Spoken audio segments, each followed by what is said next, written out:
Here I have VIVAX Point X503, and today I'm going to show you how to change system language on this device. So first of all, you have to open settings, then you have to enter system section, languages and input, languages, add a language.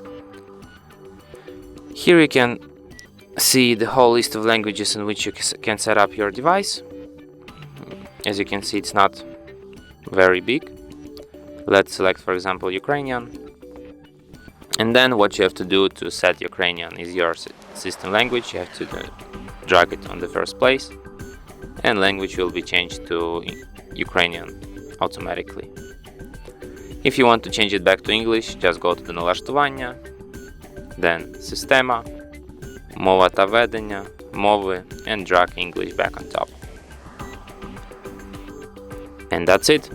Thanks for watching. If you find this tutorial useful, don't forget to hit that like button and subscribe to our channel.